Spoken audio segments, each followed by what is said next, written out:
Today at 5, Washington State Patrol upping enforcement on the roads. We'll tell you why and what it means for drivers.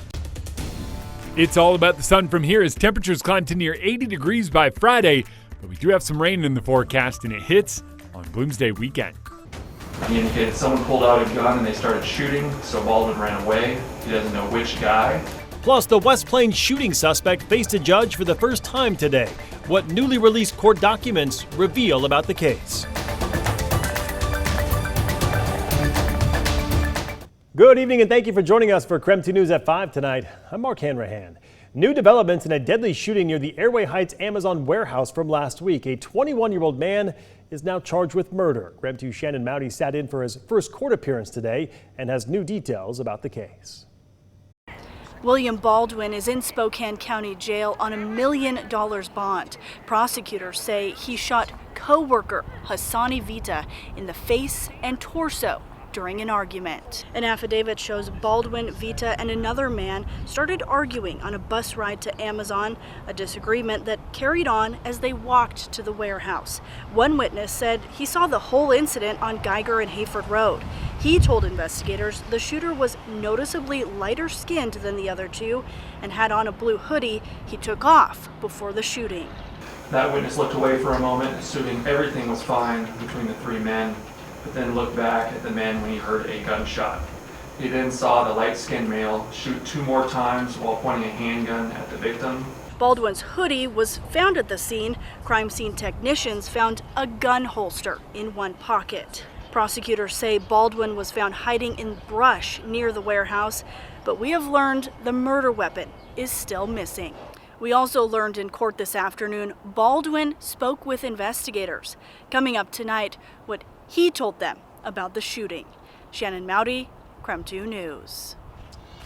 In continuing coverage tonight, we are learning new details about last week's deadly shooting at a North Spokane Maverick. The teen accused of killing a man faced a judge yesterday after turning himself into police. KREM 2's Christian Garza walks us through what happened that morning. Christian? Yeah, well, after going through court documents all day, detectives believe it was a gang-related shooting that killed 24-year-old Timothy Allen Jr. and left another man seriously injured.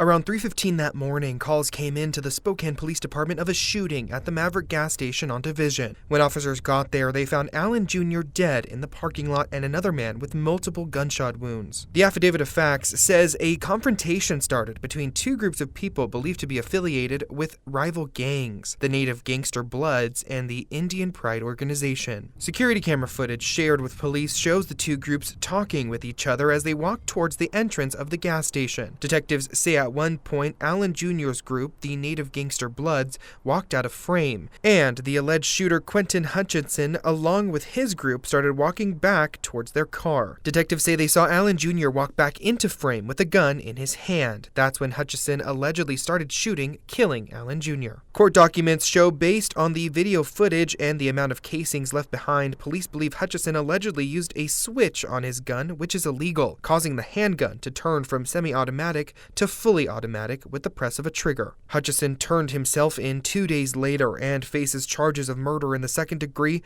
along with assault in the 1st degree. We did reach out to the Spokane Police Department for more information about the gangs involved, but it said it cannot comment on an active investigation.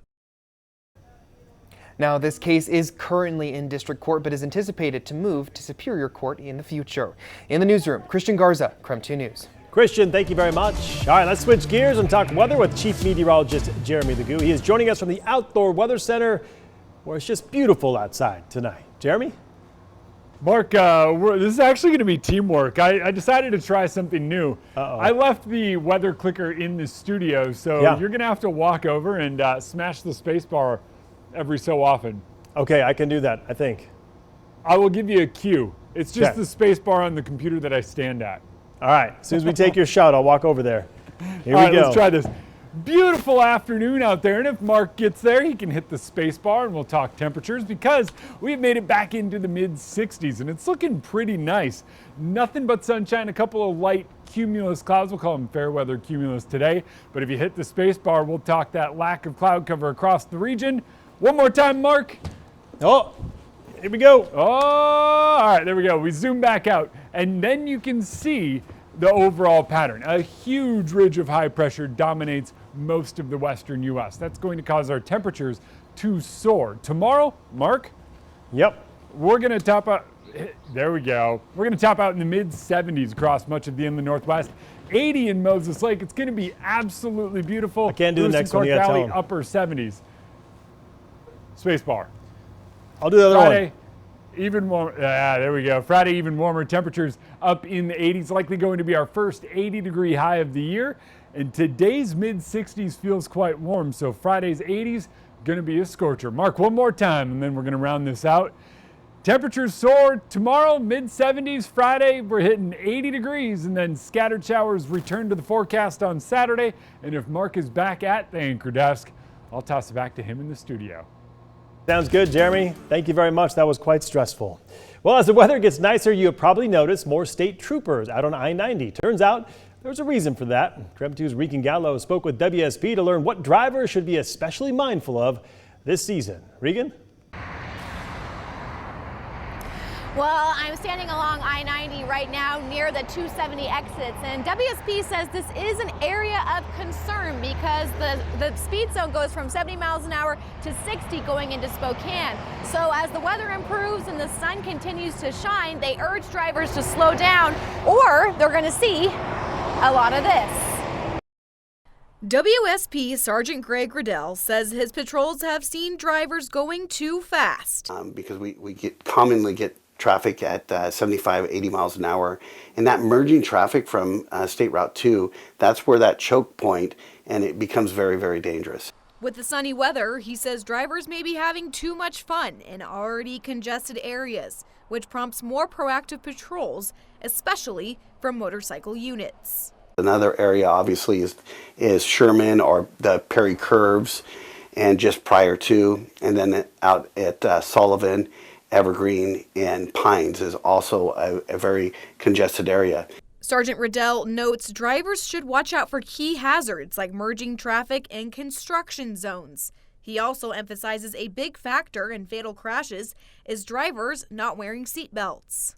And we're really not out to go out and ruin everybody's day and put people in the jail.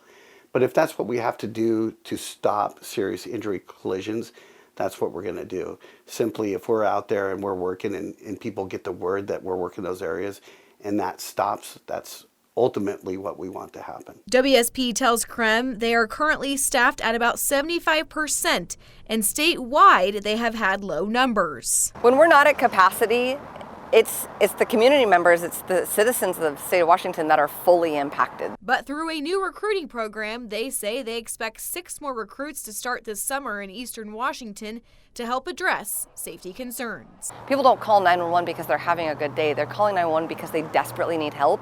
So the more troopers that we can get on the road, the quicker that we can respond to them. And to kick off the month of May with Cinco de Mayo weekend, WSP says they will have extra overtime patrols out. And May is also Click It or Ticket month, so there'll be extra patrols out as well, looking for those not wearing seatbelts. I'm reporting right here in Spokane County, Regan Gallo, KREM 2 News. Thank you very much. And we are just getting started here at 5 o'clock. So here is what's coming up. A man faced a judge for the first time today as a suspect in the stabbing of a family member. But first, a shooting in North Spokane puts 2 schools in a temporary lockdown. What happened right after the break?